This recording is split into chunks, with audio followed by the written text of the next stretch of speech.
She certainly is alongside. I'm going to be honest with you, I've got sunstroke this afternoon. I've sat in the shade eating ice cream. When you cross that finish line, the composure, the control, it looked like you could have kept going forever and ever. And then there was the head in hands moment. Just give us a little sense, first of all, of what was going through your mind at the point you put your head in your hands.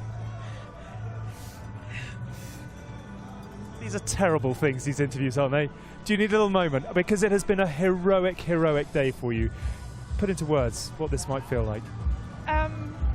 Yeah, I'm just super happy, super excited.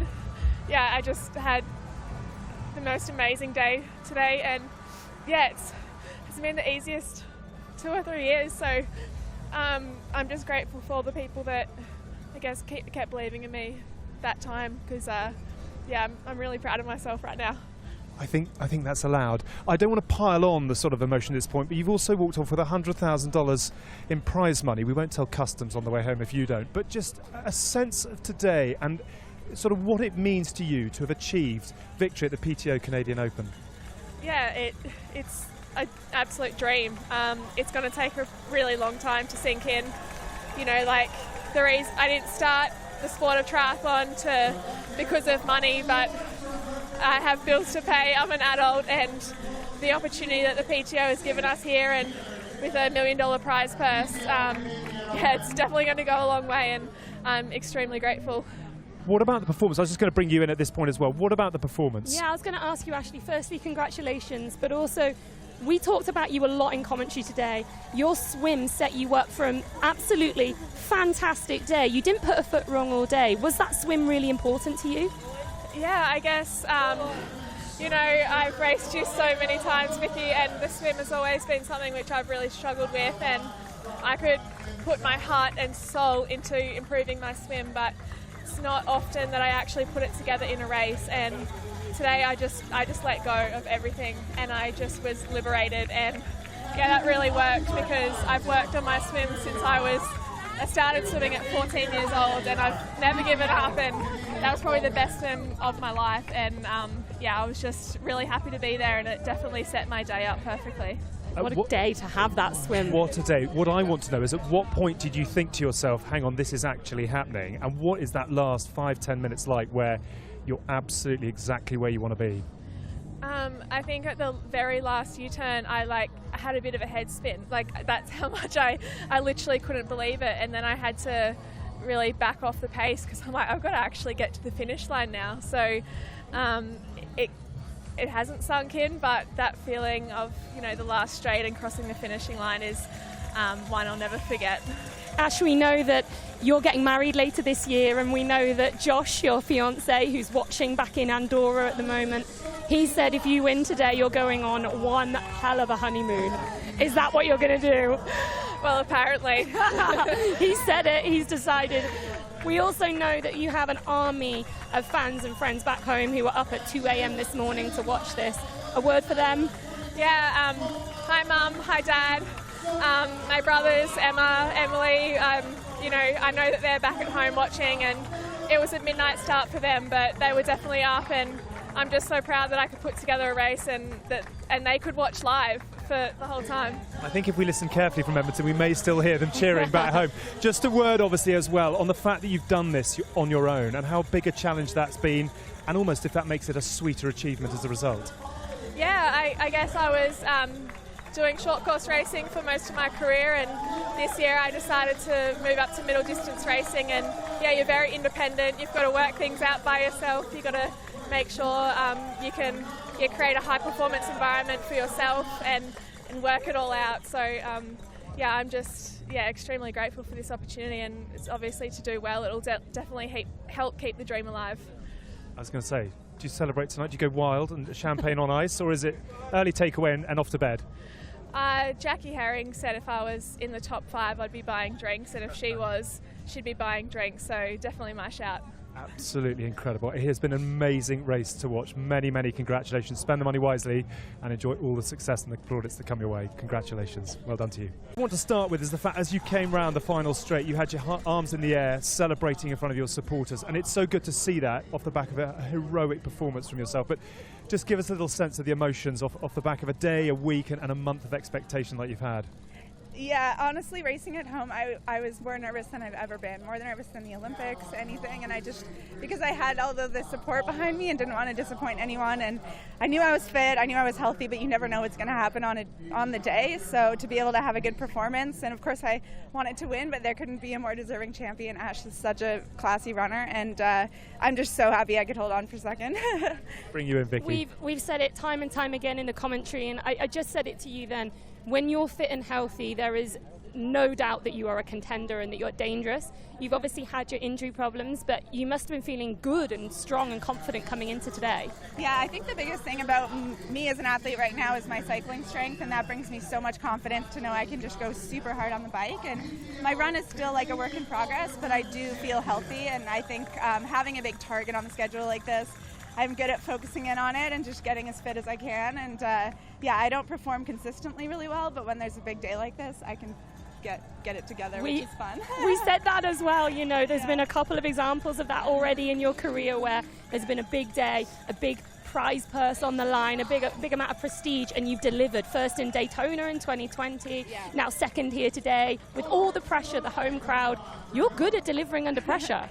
Yeah, I think the pressure today was, like I said, bigger than I've ever felt, and I just woke up this morning like paralyzed, couldn't eat, you know, I was so nervous, and this was a much different course than Daytona, so it's not like because I did well there I was going to do well here necessarily. Very punchy race on the bike, but yeah, I don't know, I just have had a good consistent 6 months of running, and for me that's like my toolbox for doing well is just running consistently, and that's what I've done. Were you able to enjoy this bike course? Because there were a couple of times that we saw you especially come through transition and there was a bit of a smile on your face and it looked like you were relaxing into the day and really feeling that, you know, you were where you belonged. Did you feel that? Yeah, I loved the bike course. I was having so much fun. The last lap was hurting, but I could see on the out and backs that I was still putting time on everyone, and I just got more comfortable as the laps went on. Like on a technical course like this, you sort of learn how to take the corners as you go, so I was just enjoying it more and more every lap. It was so much fun. The run, not so much fun, but...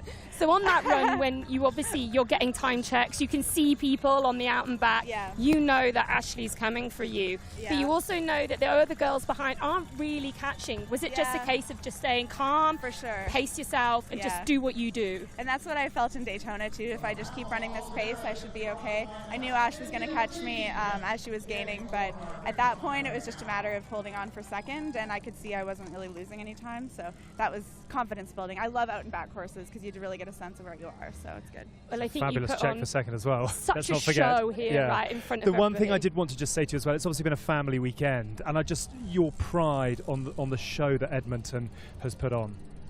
Yeah, from my perspective, it went perfectly, and I think it was a safe course, a well-organized course. You know, seeing all my family and friends on the course, and my mom putting this race on, and how much work she's done to just get this all together is amazing. So thanks to Due North for setting this up and just having a safe race, PTO for putting this on. It's such an honor to race at home, and I had the most fun ever. So. The finishing line, none more so, Chelsea Sodaro, than the fact that you said, I'm in shock. I so nearly dropped out off the back of the swim. Can you let's deal with that before we come to the run. What was happening swim time? Sure. So for context, I have really struggled with my mental health actually since having my daughter 16 months ago. And I keep on thinking I'm good. And then I have these little moments where I realize I am human and it's still something that I need to work on. So I had a full-blown panic attack during the first lap of the swim. I seriously contemplated dropping out during that lap, and then I was just make it another lap, just make it another lap. I didn't have an awesome first lap of the bike, but my power was pretty good, and I just thought just see what you can do today and just ride your ride, hit your numbers. I probably had the best 70.3 ride I've ever had as far as the watts that I was pushing, and I could see on the course you can see people on the turn, so I knew that I was making progress. I got to ride with Nikki Bartlett when she passed me at one point, and on the run I just decided to go to work. This is the first time honestly I have felt like myself since giving birth while running. I used to be a pretty good runner, and I think it's just kind of finally coming back. So I am truly shocked that I am on the podium today. I am so proud of myself, my team, my coach Dan Plus, who took me on as an athlete when I was 6 weeks pregnant with a promise that I was maybe going to be a world-class athlete, and he's really stuck by me. My husband just became a firefighter, so that has been like quite the journey, and I hope that I made my little baby super proud today. So yeah, I'm shocked. I'm going to be honest, I'm not sure I've ever heard an answer that's got quite so much to unpack. You haven't even mentioned the fact that you won $50,000 today as well. Great payday for the family. Great payday for the family. Firstly, unbelievably brave of you to speak about the troubles you had. Unbelievably brave to keep going. The run. How do you put that run into context? I mean, we were all eyes on the front of the race. We were watching Ashleigh Gentle, and then it became really apparent that you were coming through and you were going to challenge for the podium. Once you caught Laura, though, it wasn't plain sailing. Tell me about like the battle that went on there. Yeah, you know, I had to work really hard all day to catch Laura. She dropped me at the beginning of the bike and was way up the road. So it took me, I guess it took me like 3 laps, a little over 3 laps of the run to catch her. And, you know, you never know in this long-distance racing, like, when it's going to hit you and when things are going to start falling apart. So I tucked in behind her for a little while, I guess really probably until 400 meters to go. My coach has been making me he made me do some, like, all-out 400 repeats last weekend, and I was not happy about it. Well, but now we know why. For today, yeah. Can I ask you, just stepping back from the race itself, just because we've had a theme today, just discussing the maternity policy of the PTO, and as somebody who's obviously, you know, got strong feelings about that, I know obviously in the aftermath of the race isn't the perfect time, but I'd love to know the support and the fact that this organisation looks after the people as well as the athletes. You know, I found out about the maternity policy when I was 5 or 6 months pregnant, so it wasn't like a factor that went into my decision making when I decided to get pregnant. But when I found out about the policy, it actually like made me quite emotional, because it's 2022, but we still have so far to go in the way that we support women. But this initiative, you know, it says like the PTO cares about women, it cares about female athletes, it cares about keeping us in this sport and seeing us through like all the phases of our athletic career. And women peak in our mid to late 30s in this long stuff. And so we need the opportunities to be able to stay in the sport, and we shouldn't have to choose between being world-class athletes and being moms. We can do it both. We just need some support.